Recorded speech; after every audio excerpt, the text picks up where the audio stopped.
1600-ലധികം സർവകലാശാലകളും 1,00,000+ കോഴ്സുകളും UG, PG, diploma, MS വരെ ലോകമെമ്പാടുമുള്ള സാധ്യതകൾ. കൗൺസിലിംഗ് മുതൽ വിസ വരെ, ഫോറക്സ്, ലോൺ, ട്രാവൽ, അക്കോമഡേഷൻ എല്ലാം ഒറ്റ ടച്ച്. വിദേശ പഠനം ആഗ്രഹിക്കുന്നവർ ഉടൻ വിളിക്കൂ 9001 800 800120.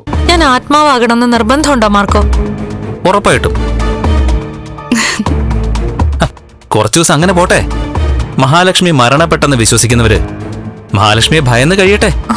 അങ്ങനെ അവർക്കൊരു പണി കൊടുക്കണ്ടേ? എന്തു പറയുന്നു?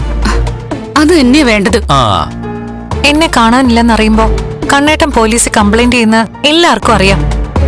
അങ്ങനൊരു സാഹചര്യത്തിൽ പോലീസ് അന്വേഷിക്കാതിരുന്ന പലർക്കും സംശയം തോന്നില്ലേ? അതൊക്കെ മുൻകൂട്ടി കണ്ടിട്ടാ ഞാൻ ഇങ്ങനെ ഒരു നാടകം കളിക്കാൻ തീരുമാനിച്ചത്. പോലീസൊക്കെ എല്ലായിടത്തും പോയിക്കൊണ്ടിരിക്കുക. അയ്യോ, പേടിക്കണ്ട. ദേ, എന്തും ചെയ്യാൻ തയ്യാറായി കുറച്ച് ഫ്രണ്ട്സ് എനിക്കുണ്ട്. അതാണ് എന്റെ ബലം. അവര് പോലീസ് വേഷത്തിൽ കറങ്ങുന്നുണ്ട്, ഒറിജിനൽ പോലീസ് അറിയാതെ. അതുകൊണ്ട് മഹാലക്ഷ്മി മിസ്സിംഗ് ആണെന്ന് ഇപ്പൊ പലരും ഉറപ്പിച്ചു കാണും. കൈവിട്ട കളിയാ നമ്മൾ കളിക്കുന്നത്. ഒന്നുമല്ല, സ്വന്തം ചീത കത്തിയെരിയുന്നത് കൺമുന്നിൽ കണ്ട പെൺകുട്ടിയാണ് മഹാലക്ഷ്മി. അങ്ങനെയുള്ള ആൾക്ക് കുറച്ചുകൂടെ തന്റെ ഇടം വേണമെന്നാ ഞാൻ പറയുന്നത്. അത് വേണം മഹി. ഞാൻ എന്തിനും നിന്റെ കൂടെ ഉണ്ടെന്ന് പറഞ്ഞല്ലോ. പിന്നെ കണ്ണേട്ടന്റെയും ആനന്ദോട്ടന്റെയും സപ്പോർട്ടും ഉണ്ട്. പിന്നെ എല്ലാത്തിനുപരി ദേ എന്തും ചെയ്യാൻ തയ്യാറായി നിൽക്കുക ഇവിടെ ഒരാള്. പിന്നെ ആരെയാ നമ്മൾ പേടിക്കുന്നത്? കണ്ണൻ സാറിന് മഹാലക്ഷ്മിക്ക് ശത്രുക്കൾ ഉണ്ടെന്ന് പറഞ്ഞപ്പോ അത് ഇത്രത്തോളം ഭീകരമാണെന്ന് ഞാൻ കരുതിയില്ല. നേരത്തെ ഗുണ്ട ആക്രമണം മഹാലക്ഷ്മിക്ക് കണ്ണൻ സാറിനൊക്കെ ഉണ്ടായിട്ടുള്ളതാ. എങ്കിലും ഓരോ സംഭവം കഴിയുന്തോറും ശത്രുക്കൾ അടങ്ങുന്നില്ല.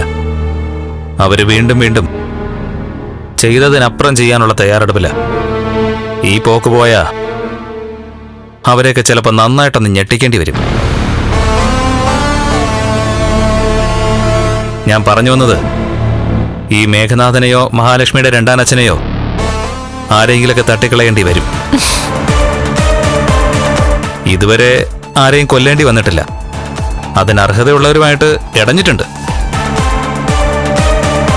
എങ്കിലും അവരെയൊക്കെ നോവിച്ചു വിട്ടിട്ടുണ്ടെന്നല്ലാതെ ദൈവത്തിന്റെ പണി ഞാൻ ചെയ്തിട്ടില്ല.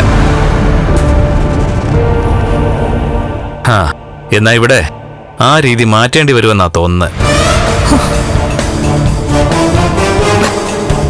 അല്ലാതെ എന്ത് ചെയ്യും മഹി? ഈ ലോകത്ത് ഇങ്ങനെയുള്ള ആൾക്കാരൊക്കെ ഉണ്ടല്ലോ. കണ്ണൻ സാറിന്റെ കാലിന് ജീവൻ വെച്ച് വരിക. ഇനി അദ്ദേഹം മിക്കവാറും തോമസ് സാറിന്റെ ട്രീറ്റ്മെന്റില് എഴുന്നേറ്റ് നടക്കാൻ തുടങ്ങും. സാറിന് എനിക്ക് അത്രയ്ക്ക് വിശ്വാസമാ. എന്ന് വെച്ചാ മഹാലക്ഷ്മിയുടെ മുന്നില് നല്ലൊരു ജീവിതമുണ്ട്. ആ ജീവിതത്തിന് തടസ്സമായി നിൽക്കുന്നവരെയൊക്കെ വെട്ടിമാറ്റുക വേണ്ടത്. ഇനിയിപ്പോ ഞാനും നിങ്ങളുടെ ജീവിതത്തിൽ ഒരു ഭാഗമാണ്. അതുകൊണ്ട് എന്നെ എന്തെങ്കിലും ചെയ്തിട്ട് മാത്രമേ നിങ്ങളുടെ ദേഹത്തുനിന്ന് ചോര പൊടിയൂ.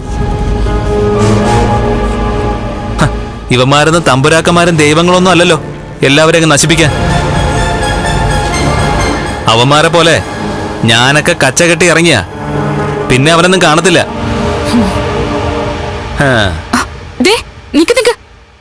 അതെ, അങ്ങനെ അങ്ങ് പോകാൻ പറ്റത്തില്ല. അവിടെ ഇരിക്കും.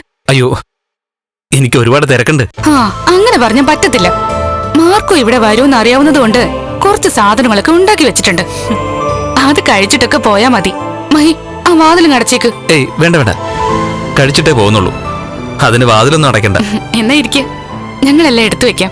മഹി